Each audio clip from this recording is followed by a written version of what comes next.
శేఖర్ బాబు IPS గారు ఈ సురక్ష కార్యక్రమానికి శ్రీకారం చుట్టడం జరిగింది. ఈ నేపథ్యంలో మీ అందరికీ తెలుసు, సైబర్ అంటే నవేడేస్ అందరూ కూడా దానికి ఇన్వాల్వ్ అయి ఉంటున్నారు. దానికి సంబంధించి ప్రతి ఒక్కరి చేతిలో మొబైల్ ఫోన్ ఉంటుంది. సందర్భానుసారం ల్యాప్టాప్ కానీ రకరకాలైనటువంటి ఎలక్ట్రానిక్ మాధ్యమాల ద్వారా ఈ సైబర్ నేరాలకు గురవుతూ ఉండటం జరుగుతోంది. కాబట్టి ఈ కార్యక్రమానికి విచ్చేసినటువంటి బ్యాంకింగ్ సోదరులకు, అలానే మీడియా మిత్రులకు అందరికీ నమస్కారం. ముఖ్యంగా మా rural DCP sir Shri Lakshminarayana గారికి, ఐపీఎస్ సార్కి, అలాగే ఏసీపీ శ్రీ ఏబీజీ తిలక్ సార్కి స్వాగతం తెలియజేస్తూ, ముఖ్యంగా మీ అందరికీ తెలిసిందే, ఒక మనిషి ఆరోగ్యంగా ఉండాలి అంటే తనకు సంబంధించినటువంటి హైజీనిక్గా ఉండాలి, కొన్ని మంచి అలవాట్లు ఉండాలి. ఆ సందర్భంలో మనం సైబర్ నేరాలకు గురి కాకుండా ఉండాలి అంటే మనం కూడా కొన్ని టిప్స్ టెక్నిక్స్ పాటించడం ద్వారా మనం ఈ సైబర్ నేరాల నుంచి మనం రక్షించుకోగలుగుతాం. నవేడేస్ మీ అందరికీ తెలిసిందే, ఆర్టిఫిషియల్ ఇంటెలిజెన్స్ ఎంత అడ్వాన్స్డ్గా ఉందో. మరి ఒక పక్కన ఆ విధంగా మెరుపయోగంతో ముందుకెళ్తున్న నేపథ్యంలో మనం కనీసం మన మొబైల్ ఫోన్లో తీసుకోవాల్సినటువంటి చర్యలు ఏంటి, ఏం చేయకూడదు, ఏం చేయాలి అన్నది తెలుసుకుంటే చాలా మంచిగా ఉంటుంది, మనకి ఎటువంటి ఇబ్బంది కలగదన్న ఉద్దేశంతో ఈ సెషన్ స్టార్ట్ చేయడం జరుగుతుంది. అందులో సైబర్ హైజీన్ ముఖ్యంగా మీ అందరికీ తెలిసిందే, ఏదన్నా ఈమెయిల్ దగ్గర నుంచి మొబైల్ ఫోన్, మనం వాడే ఫోన్ దగ్గర వరకు ప్రతిదానికి కూడా ఏదో పాస్వర్డ్ పెడతాం. కానీ చాలామంది పాస్వర్డ్ ఏం పెడతారు, డేట్ ఆఫ్ బర్త్, లేకపోతే 143 కుర్రోళ్ళు అయితే, లేకపోతే మిగతా వాళ్ళు అయితే ABCD 1 2 3 4 అంతేనా కదా. సో అటువంటి పాస్వర్డ్లు ఈజీ గెస్సింగ్గా ఉంటాయి. తర్వాత సైబర్ ఎక్స్పర్ట్స్ ఎవరైతే ఉంటారో వాళ్ళు ఈజీగా యాక్సెస్ కూడా చేయగలుగుతారు. సో ఆ నేపథ్యంలో ఏదైనా పాస్వర్డ్ మీరు పెడితే చాలా లాంగ్గా ఉండాలి, దాని వర్డ్స్ కూడా కొంచెం కాంప్లెక్స్గా ఉండాలి, అందరూ గెస్ చేసే విధంగా ఉండకూడదు. సెకండ్ వచ్చేసరికి కామన్ వర్డ్స్ లేదా సీక్వెన్సెస్ ఉండకూడదు. కామన్ వర్డ్స్ అన్నట్టు ఇందాక అమ్మ, ఐ లవ్ యూ అనో, లేకపోతే ఇందాక చెప్పినట్టు నెంబరింగ్ కూడా అలా ఉండకూడదు. Use different passwords for different accounts. మీ అందరికీ తెలుసు, జీమెయిల్ అకౌంట్ ప్రతి అకౌంట్కి జీమెయిల్ అడుగుతుంది, అవునా? సాధారణంగా అందరు చేసే పొరపాటు ఏంటి, ఏదైనా యాప్లో ఆ జీమెయిల్ ఐడి అలాగే పాస్వర్డ్ అడిగినప్పుడు మనమంతా ఏం చేస్తాం, ఈ జీమెయిల్ అకౌంట్కి సంబంధించి ఈ ఈమెయిల్కి ఏదైతే పాస్వర్డ్ పెడతామో వాటన్నింటికి అదే పెడతాం. ఇఫ్ ఎట్ ఆల్ ఎవరికైనా మన జీమెయిల్కి సంబంధించినటువంటి పాస్వర్డ్ తెలిసిపోయిందంటే అన్ని అకౌంట్స్ వాళ్ళు హ్యాక్ చేయగలుగుతారు, లేదా కనీసం మన డేటా ఇన్ఫర్మేషన్ వెళ్ళిపోతుంది. కాబట్టి ప్రతి అప్లికేషన్కి సంబంధించి ఏదన్నా మీరు కొత్తగా యాక్సెస్ చేయాలనుకున్నప్పుడు దానికి సపరేట్ పాస్వర్డ్ పెట్టుకోండి. Enable 2 factor authentication. మీ అందరికీ తెలుసు, పాస్వర్డ్ ఇచ్చిన తర్వాత అందులో సెట్టింగ్స్లోకి వెళ్తే మనకి ఏముంటుందంటే 2 స్టెప్స్ ఉంటాయి. అంటే ఓటీపీ కూడా జనరేట్ అయ్యి దానికి సంబంధించి పాస్వర్డ్, ఆ ఓటీపీ ద్వారా మళ్ళీ సెకండ్ టైము పాస్వర్డ్ ఏదైతే వచ్చిందో మనకి SMS ద్వారా అది ఎంటర్ చేస్తేనే లాగిన్ అవుతుంది. సో అదొక సేఫ్ సెట్టింగ్ అనమాట, అదొకసారి చూసుకోవాలి మీరు. అలాగే ఇంటర్నెట్ బ్రౌజింగ్ అప్పుడు ఏదైనా రకరకాలుగా మీకు అందరికీ తెలుసు, ఇంటర్నెట్ బ్రౌజ్ ఓపెన్ చేస్తుండగానే పాపప్స్ వస్తుంటాయి, మెసేజెస్ వస్తుంటాయి సైడ్. ఇది చూస్తే, ఇది క్లిక్ చేస్తే మీ కళ్ళు జిగేలంటాయి, ఇది చూస్తే మీరు మై మర్చిపోతారు, ఇంకా బ్లా బ్లా బ్లా అని చెప్పి మీకు మెసేజ్లు వస్తూ ఉంటాయి. అవి అట్రాక్టివ్గా ఉన్నాయని ఏం చేస్తారు, ఇదేదో చూద్దామని ఒక క్లిక్ నొక్కుతారు. దాని వెనకాల ఉన్నటువంటి మాల్వేర్ ఏదైతే అప్లికేషన్ APK ఫైల్స్ లాంటివి ఏమైనా ఉంటే అవి మీ మొబైల్లో కానీ, మీ ల్యాప్టాప్లో కానీ, కంప్యూటర్లో కానీ ఇన్స్టాల్ అయిపోతాయి.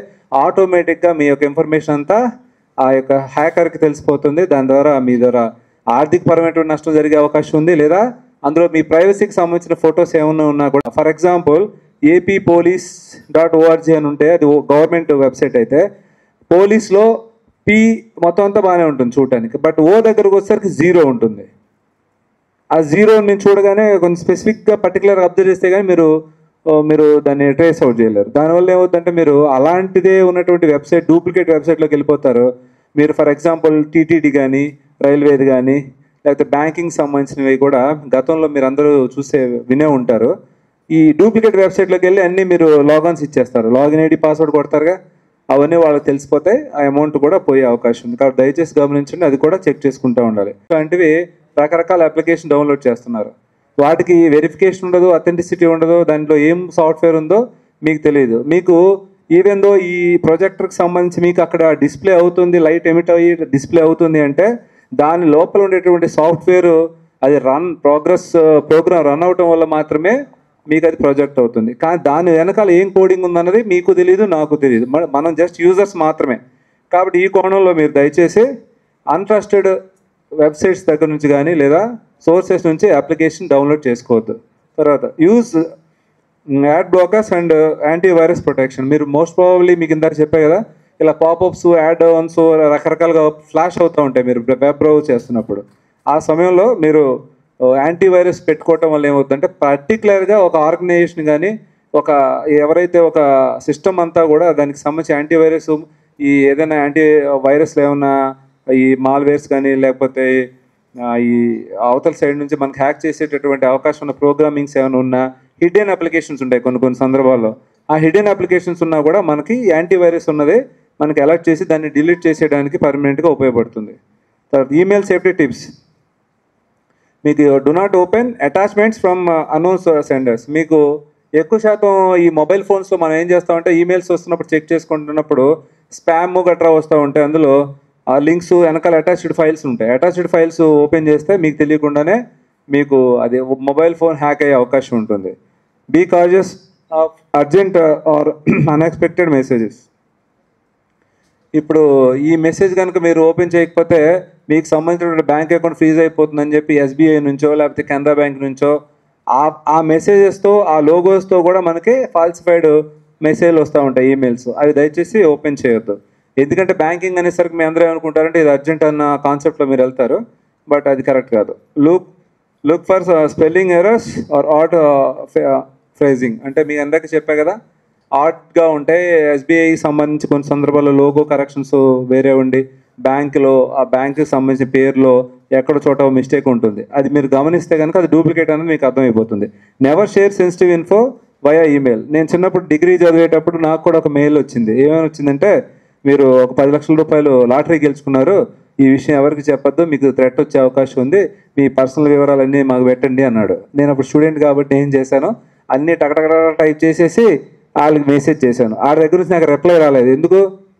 ఇన్కమ్ సోర్స్ నేను 0 పెట్టాను, స్టూడెంట్ పెట్టా కాబట్టి వాడు అతని సైడ్ నుంచి నాకు రిప్లై రాలే. లేదు అనుకుంటే బేసిక్గా అదే మిస్టేక్ కంటిన్యూ అవుతూ నవేడేస్ ఏమవుతుందంటే మీకు ఇంత అమౌంట్ వచ్చింది కాబట్టి మనకి బయట నుంచి అమౌంట్ రావాలి కాబట్టి ట్యాక్సెస్ నిమిత్తం మీరు ఎంత అమౌంట్ మాకు కట్టండి అని చెప్పేసి ఎదురు మన దగ్గర నుంచే తీసుకుంటారు. కాబట్టి మీ స్టూడెంట్స్ కూడా వెనకాల ఉన్నారు కాబట్టి మీకు కూడా చెప్తున్నా, మీకు లాటరీ తగిలిందనో, ఫ్రీ వస్తుందనో, ఆఫర్ వస్తుందనో, లేకపోతే లోన్ వస్తుందనో ఏదన్నా మీరు డీటెయిల్స్ ఇవ్వమని చెప్పినప్పుడు మీ పర్సనల్ క్రెడెన్షియల్స్ అన్న దయచేసి షేర్ చేసుకోవద్దు.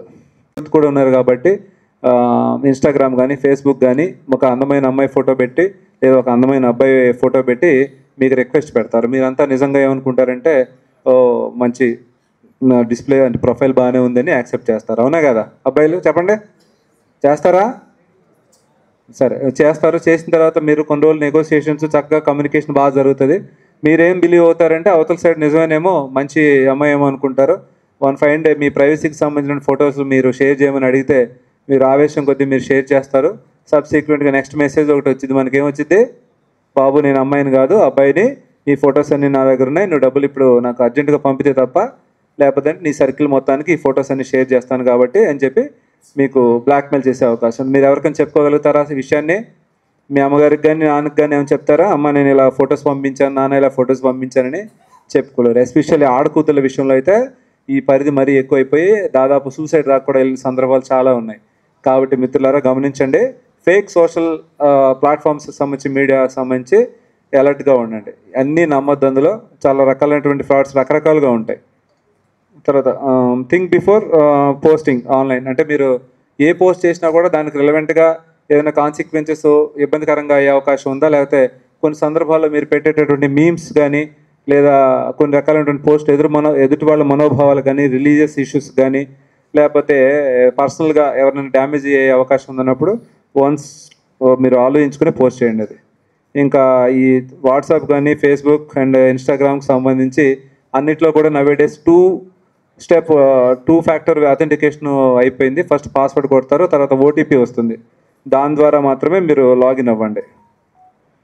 త్వరగా గురయ్యారు అనుకుంటే దేనికి కాల్ చేయాలి? గట్టిగా చెప్పాలి మళ్ళీ. ఓకే, లేదు మీకు సంబంధించినటువంటి ఇంకా డేటా ఏదైనా వెబ్సైట్లో మీరు లాగిన్ అయ్యి మీరు సమస్య పరిష్కారం తీసుకుని అడుగులు వేయాలంటే www.cybercrime.gov.in మీరు డీటెయిల్స్ ఫిల్ చేసి మీ యొక్క కంప్లైంట్ రిజిస్టర్ చేసుకుంటే లోకల్ పోలీస్ స్టేషన్ కూడా అది వెళ్తుంది. క్లియరా?